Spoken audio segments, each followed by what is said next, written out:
And so I took those 2 albums, went home, and at this point I was, learning to play guitar, and I was very, very much into hearing what the limits of the instrument was, how far it could be pushed, what could be done with it, what shouldn't be done with it. I was just really, really hungry to learn and hear. And when I put in 1999, it was not what I was. It was not what I was looking for. It was not what I wanted, because 1999 is mostly like synths and drum machines, and I was not about that. This was very me. electronic.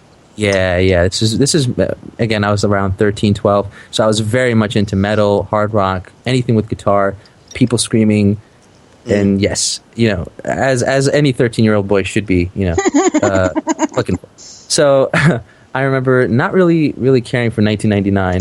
And I was like, wow, so this is the Prince that everybody's talking about as an influence, as being like a controversial figure or whatever. I was probably two songs into that album. I was like not feeling it. So I was like, well, let's give this album a try. And the first track that I remember that came on off the next album that I had, which was the Gold Experience, the first track on there was a song called P Control.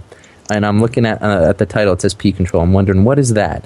And then you play the song, and it's about, basically the chorus is Prince going, "Girl, you need pussy control."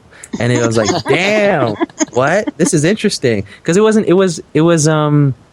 had that kind of like New Jack Swing sound in the 90s, where it was not as, I guess, dated in terms of a sound in comparison to like the stuff from the 80s, but it was a lot more lively. I'm like, well, okay, maybe this doesn't have any guitar, but I'm liking this. This is really, really cool. Any song that's talking about pussy control, yeah. So I was listening to it, not really expecting anything from it. And then the next track, I think, was like a intro track that was setting up the experience of the Gold Experience, the album. And it was supposed to be like this computer database that you have logged into that was brought forth to the listener by Prince, and now you've accessed the whatever the next experience was. And the next song after this skit, which was fascinating, and like that theme, that the skits of like what's it called, computer experience. It's happening all throughout the album. But the next track that came on was this rock song called Endorphin Machine. And when I heard that, man, that was it. That was when I was like, wow, this guy can not only write a great rock song, can not only play the guitar like a motherfucker, this guy could sing his balls off.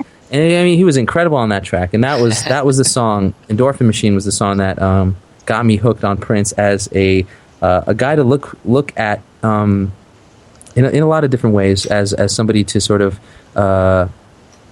I want to say, I don't know, he's kind of like the North Star that everybody tries to go in that direction, with their art. Because the next track after that, I can't remember what it was, but it was not a rock song, it was a dance song. And like that album, for example, the Gold Experience, one of my favorite Prince albums, very, very eclectic, very, very diverse range of styles. From rock to dance to like a ballad with a great guitar. One of my favorite solos ever, favorite guitar solos ever, was the end of one track on that album called I Love.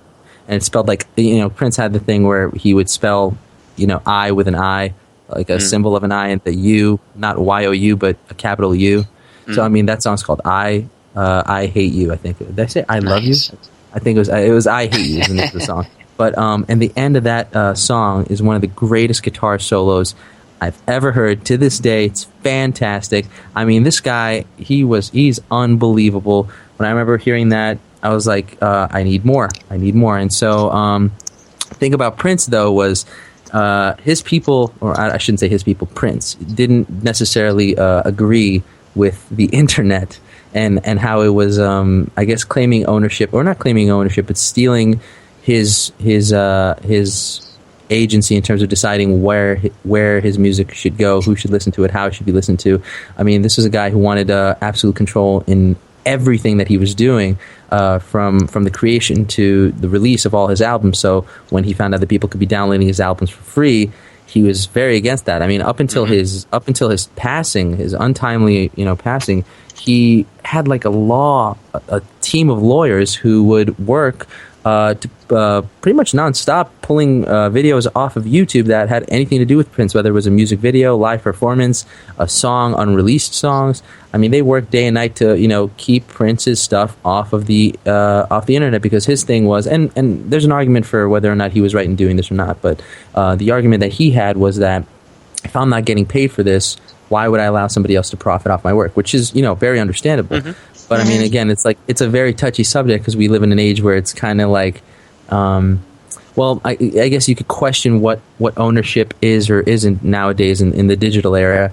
I mean, we don't even own albums; it's all in the quote unquote cloud, right? Right. So I mean, yeah. So I mean, he was that was a battle he chose to fight, and he did it literally up until his dying day. Because I remember right after the news broke, and after that initial shock kind of wore off, that like Prince is no longer with us, the first thing I thought, maybe selfishly, and I feel kind of bad for thinking it, but the first thing I thought was like, wow, now there's going to be a flood of Prince material that's going to hit the internet, because I mean, no one's going to be paying those lawyers now. The guy's passed away, and that's exactly what happened, for better or worse. And now if you go on YouTube, man, there is the scope of this man's work to this day astounds me. The genius, the mastery, and not only just the instruments, not only just the songwriting, not only the production, but I mean, this guy could dance. He could dance. And I mean, for, again, going back to Lovesexy, the tours that he planned, there's like a behind-the-scenes kind of documentary thing.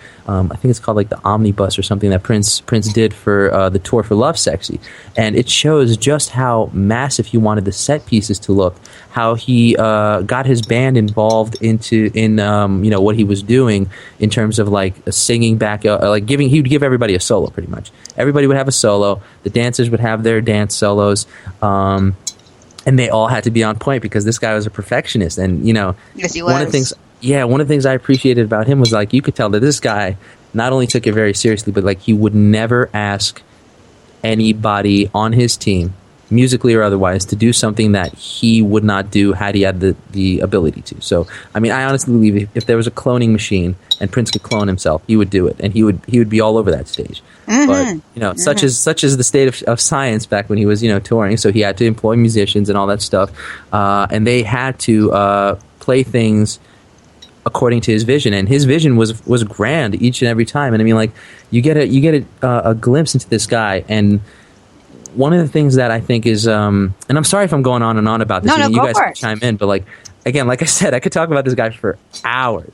But yeah, one of the things that really kind of, I don't know, I guess in a way kind of broke my heart about Prince is that you kind of realize the more you look into this guy's life and his work process, you kind of realize that this guy, it's a very weird way of putting it, but like, he had no life outside of music, and that's a very weird way of putting it, because he clearly had a life. He went out, he did go to clubs, he did have girlfriends, all this stuff, but like, literally his life centered and revolved around music. And he all the people that he worked with, from the mixers to the studio musicians, they would in documentaries, they would tell whoever they were talking to, they would say, yeah, this guy would record an album in a week. That's insane. That right there, that tells you a few things. That tells you this is a guy who goes into the studio not necessarily with a clear vision of what he wants, but he's so masterful at experimenting with his instruments and sort of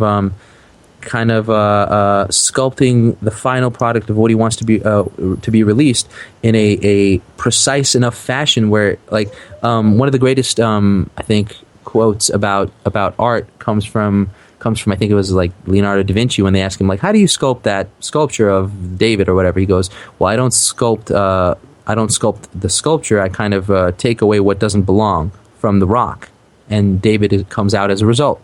So, I mean, Prince arguably worked the same way, but he was just so freaking masterful at the experimentation of the idea of what he wanted and finding it, that he'd go, okay, that's a good drum part. Again, this is what I think. That he would sit down at a drum beat or at a piano, at a drum kit or at a piano, play and jam on something, get something, and then build off of that. Or sometimes one of his mixers would say he would just come into the studio and have a melody or a lyric and build a song off of that.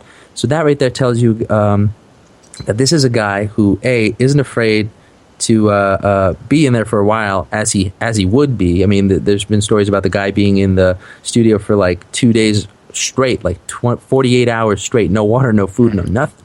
And I mean, he would work his ass off until he finished he had a final product that that was basically the final version of what he felt was the final product that needed to be released of whatever song. And that right there, man, is so both inspiring but also kind of like daunting as an artist, because again, as an artist, I mean, Spider, I mean, you could probably give me your 2 cents on this, but like that's pretty freaking crazy that somebody can first of all record an album in a week's time, and then a week later record 2 albums for somebody else for a project that he's producing for them with all the songs that he wrote. I mean, oh my God. Brilliant story right here. This is another segue. Again, guys, I'm sorry if I'm taking up your show here, but I could talk about Prince for days. All right, you guys could just chill for now. But like, one of the best stories I ever heard was from. And it's not a story; it's more of an account about Prince. And it's true. It's from my drummer Alan, who's in Spells and Curses with me. He plays drums. He told me, "You know what I like about Prince?" And I go, "What, Alan?" He goes, "I think this guy is such a boss because he." Basically, and I think he was referring to Vanity, which was one of the project. Well, first of all, Vanity was his one of his girlfriends that he wrote songs for and whatever. He goes, well, what do I like about Prince is that he wrote a song for his girlfriend to sing to him about him, and he produced and recorded it for her so that she could sing it to him. And I'm like, yeah, that's pretty awesome, isn't it? I mean, that's some Uber Casanova stuff right there. I mean, stuff like that, stuff like. Man, I'm going off of tangents left and right, but I mean, you can't really, or at least I can't really focus on one particular thing when it comes to Prince, because he encompassed so much in terms of... It's impossible, really. Yeah, in terms of artistry, performance. But yeah, one of the things I was saying that I want to really, really touch on, because I don't think anybody's really mentioned it, and I kind of spoke on it earlier, was that how lonely I think he must have been. Because one of the things you find out, or at least I find out in my, because in the past 2 months or however long it's been since he's passed away, all I've been doing is kind of like devouring anything I can about Prince, just, whether it's a documentary or in one of the, whatever small amount of interviews he's done in his life. One of the basic idea that I've gotten was that, or the basic idea I've got in mind about him, is that he was truly an instrument of nature, that was very keenly aware and in tune with the fact that he was put on this earth for the specific purpose of making music. So much so to the point that he would truly kind of put everything else to the side. I mean, he wouldn't really have... He was not known as being a friendly guy. He didn't care about having friends. He didn't care about how... he had a lot of businesses. He didn't care about how his employees felt about him not wanting to talk to them. He was famously known for not being a friendly guy. And that's not to say that he was, a dick. It was just that on his mind, he was... and I don't know if this is right to say, but like he was kind of like 1,000 planets away in terms of where his mind was. I mean... He really did pick like very, very, very carefully and individually who he chose to open up to about anything. Really. Yeah, absolutely. A lot of the stories we heard yesterday on the Spotlight, it was he was very choosy. Yes. In who he associated with. Very, very, very picky about it. Right, and even then, I mean, it wasn't. There's like a handful of people there, maybe that really, really knew the guy. Because one of the things I read about was how, his mother leaving him was a huge, huge deal for him. Obviously, naturally, as it would be. I need a glass of water. Google it. See, there you have the excuse. There you go. There we go. All right, so but I do need to take a small sponsor break, and no problem. Okay, so when we get back. We come back from the sponsor break. We'll be playing one of Spells and Curses songs called "Call Out," and he'll talk about that when we get back. Don't go away. And more Prince. More Prince. Magical Things offers fantasy art for festival and everyday living. featuring the fine arts and craft creations of Marjorie Delaney on practical printed products such as journals, mugs, costuming, wearable art, formal wear, and accessories. We also carry a line of magical supplies, including candles, oils, herbs, and limited ritual items. All items are created in a scenic